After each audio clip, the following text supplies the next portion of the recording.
Bienvenue sur la chaîne Bonne Nouvelle.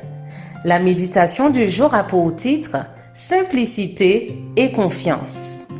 1 Pierre 5 verset 6 nous dit « Humiliez-vous donc sous la puissante main de Dieu afin qu'il vous élève au temps convenable. » Amen.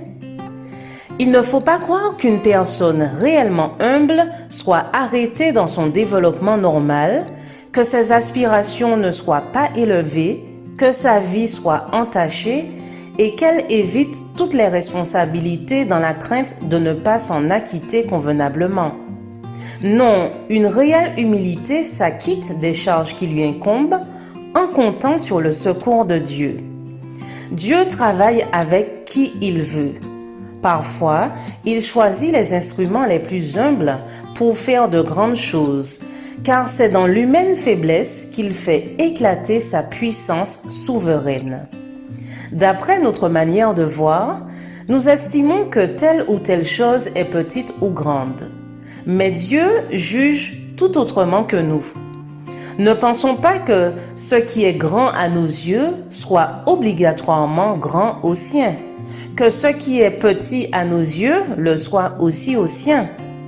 Se vanter de ses mérites personnels est un acte déplacé. Il n'y a pas de religion dans la glorification du moi, car celui qui s'exalte lui-même se trouvera privé de la grâce sans laquelle ses œuvres dans la cause du Christ seront vaines.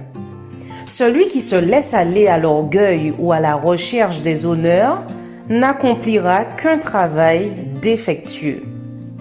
Celui qui est réellement chrétien dans sa vie privée, dans ses luttes quotidiennes contre le moi, et qui en témoigne par la sincérité et la noblesse de ses pensées, par sa douceur sous la menace, par sa fidélité dans les petites choses, par sa foi et sa piété, celui qui dans sa vie de famille représente le caractère du Christ, celui-là peut être plus précieux aux yeux de Dieu que le missionnaire ou le martyr dont le nom est porté sur les ailes de la renommée.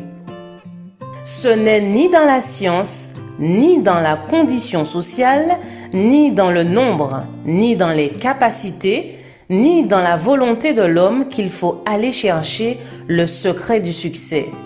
Celui qui, convaincu de sa faiblesse, contemplera le Christ et qui, par celui qui est la force de toute force, la pensée de toute pensée, sera soumis et obéissant, celui-là remportera victoire sur victoire.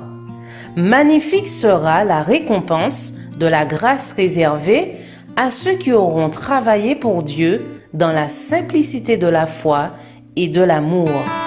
Je vous souhaite une excellente journée, que la grâce de Jésus-Christ repose sur vous.